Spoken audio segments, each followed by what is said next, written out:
Assalamualaikum warahmatullahi wabarakatuh. Baiklah, saya di sini akan menjelaskan tentang perubahan yang dilakukan oleh pemerintah dalam Undang-Undang Nomor 5 Tahun 1999 tentang larangan praktek monopoli dan persaingan usaha tidak sehat yang diubah oleh Undang-Undang Nomor 20 Tahun 2011 tentang Cipta Kerja. Saya di sini ingin menekankan bahwa praktek monopoli tidak mutlak itu dilarang. Praktek monopoli ada yang diperbolehkan. Tetapi di sini praktek monopoli diperbolehkan itu jika yang melakukan pemerintah atau suatu negara Indonesia ini. Tetapi praktek monopoli yang dilakukan oleh masyarakat itu tidak diperbolehkan karena akan merugikan masyarakat satu dengan masyarakat yang lainnya, sehingga akan menimbulkan konflik horizontal antar masyarakat. Praktek monopoli yang diperbolehkan ialah perusahaan-perusahaan dari pemerintah yang dalam hal ini kita sebut BUMN. Yang pertama, Pertamina Tenaga Listrik itu boleh melakukan monopoli karena gunanya di sini itu untuk menjaga kestabilan harga dan menjaga tidak adanya kekacauan yang timbul dari masyarakat.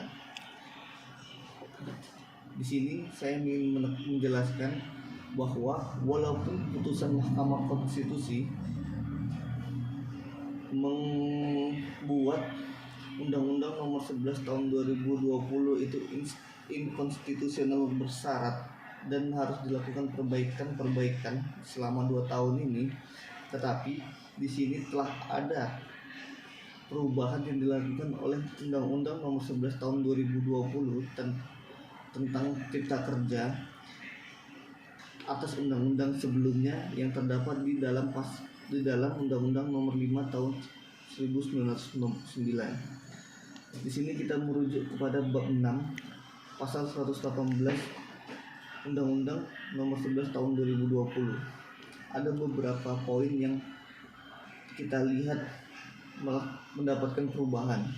Yang pertama, perubahan yang terjadi bahwa dahulu kita ketahui pada Undang-Undang Nomor 5 Tahun 1999 tentang larangan praktek monopoli dan persaingan usaha tidak sehat, kompetensi absolut atau kewenangan untuk mengadili suatu praktek monopoli atau larangan persaingan usaha tidak sehat berada kewenangan di pengadilan negeri. Tetapi saat ini pada Undang-Undang Nomor 11 Tahun 2020, kompetensi absolut atau kewenangan mengadili berada pada pengadilan niaga. Nah, di sini dapat kita lihat sebuah perbedaan yang sangat-sangat terlihat.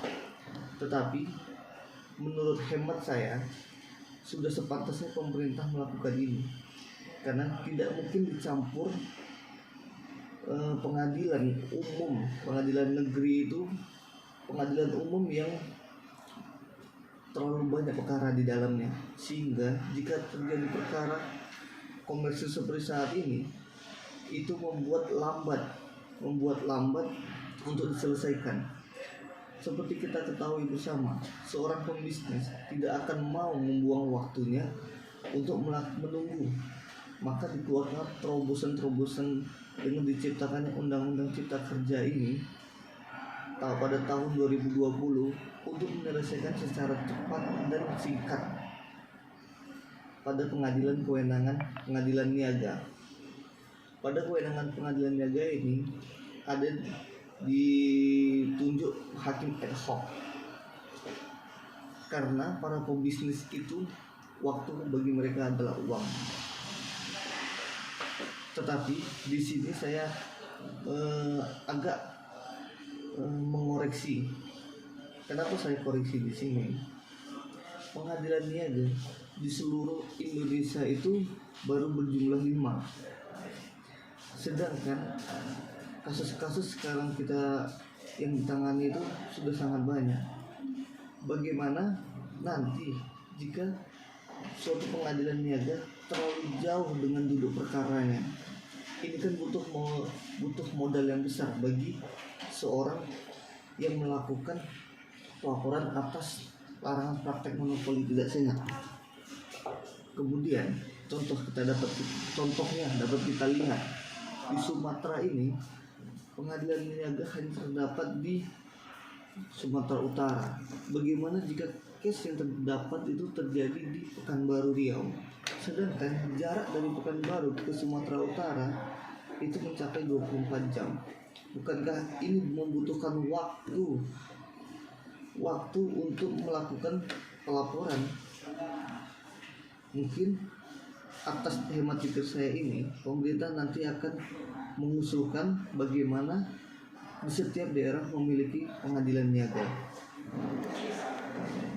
Walaupun terobosan yang dilakukan pemerintah saat ini mengeluarkan suatu peradilan dengan cara sistem daring atau dengan cara virtual online, tetapi menurut hemat pikir saya, peradilan yang dilakukan melalui cara daring itu tidak maksimal, apalagi pada saat pembuktian saksi itu sungguh sangat tidak maksimal karena akan terjadi penggangguan jaringan. Mungkin nanti dari pemerintah dapat memaksimalkan ini, membuat setiap daerah itu memiliki suatu pengadilan niaga tersendiri, sehingga permasalahan-permasalahan komersil, bisnis, praktek larangan monopoli itu dapat diselesaikan dengan cara singkat dan cepat. Poin yang kedua yang ingin saya koreksi, yaitu terjadi perubahan permasalahan denda pada Undang-Undang Nomor 5 Tahun 1999 itu hanya menetapkan batasan maksimal, tidak ada batasan minimal. Batasan maksimal dalam Undang-Undang Nomor 5 Tahun 1999 itu berjumlah 20 miliar. Sedangkan saat ini pada Undang-Undang Nomor 11 Tahun 2020 tentang Cipta Kerja ditentukan batasan minimal sejumlah 1 miliar dan batasan maksimal sejumlah 5 miliar. Saya di sini sangat setuju jika terjadinya batasan maksimal minimal. Tetapi yang saya perlu koreksi di sini adanya batasan maksimal yang turun dari Undang-Undang Nomor 5 Tahun 1999. Bukankah pada tahun 1999 saja batasan maksimal itu mencapai 20M? Mengapa pada saat ini batasan maksimal kita hanya 5M? Bagaimana jika kerugian yang ditimbulkan dari praktek larangan monopoli ini itu sangat besar? Mungkin menurut hemat pikir saya, jika batasan maksimal ini 5 miliar itu menjadi momok. Maksud saya menjadi momok bagi masyarakat itu. Jika ingin orang melakukan perbuatan praktek monopoli yang dilarang, mereka dapat mengetahui denda hanya 5 miliar saja maksimalnya. Saya harap nanti pemerintah dapat mengoreksi ini karena batasan maksimal itu sudah sangat pas pada Undang-Undang Nomor 5 Tahun 1999 sejumlah 20 miliar. Tetapi di sini saya untuk batasan minimal itu sudah sangat tepat karena untuk mencegah masyarakat melakukan praktik larangan monopoli itu harus mempunyai denda yang besar dengan minimal itu 1 miliar. Yang kemudian yang nomor 3, poin ketiga, saya ingin menjelaskan di poin nomor 3 itu pada Undang-Undang Nomor 5 Tahun 1999 adanya pidana bagi pelanggar praktek larangan monopoli tidak sehat. Tetapi pada saat ini pada Undang-Undang Nomor 11 Tahun 2020 pidananya itu dihapuskan, tetapi diganti dengan hukuman denda dan administrasi saja. Kalau menurut saya penghapusan denda ini tidak perlu dihapuskan. Walaupun di sini ada sanksi denda dan sanksi administrasi, tetapi pidana itu memang harus tetap diadakan, karena ini akan membuat orang takut untuk melakukan praktek larangan monopoli dan persaingan usaha tidak sehat. Pada Undang-Undang Nomor 11 Tahun 2020 tentang Cipta Kerja, aturan pelaksanaan ini terdapat pada Peraturan Pemerintah Nomor 41 Tahun 2021. Walaupun putusan Mahkamah Konstitusi masih menyuruh Undang-Undang Nomor 19 Tahun 2020 tentang Cipta Kerja ini melakukan perbaikan selama 2 tahun. Jika tidak dilakukan perbaikan selama 2 tahun, maka undang-undang ini tidak lagi berlaku. Tetapi saya yakin terobosan-terobosan yang dilakukan pemerintah pada saat ini sudah sangat cukup baik.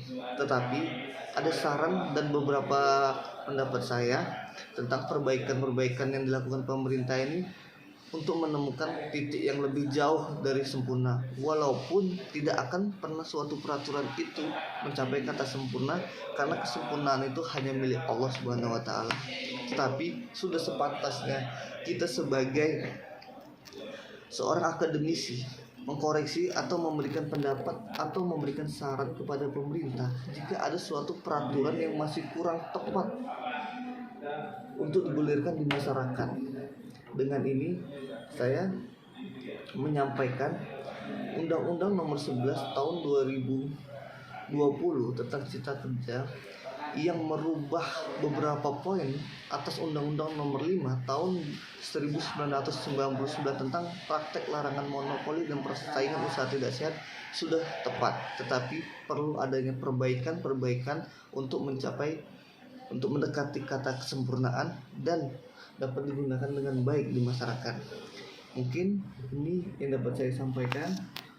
Wabillahi taufiq wal hidayah. Wassalamualaikum warahmatullahi wabarakatuh. Terima kasih.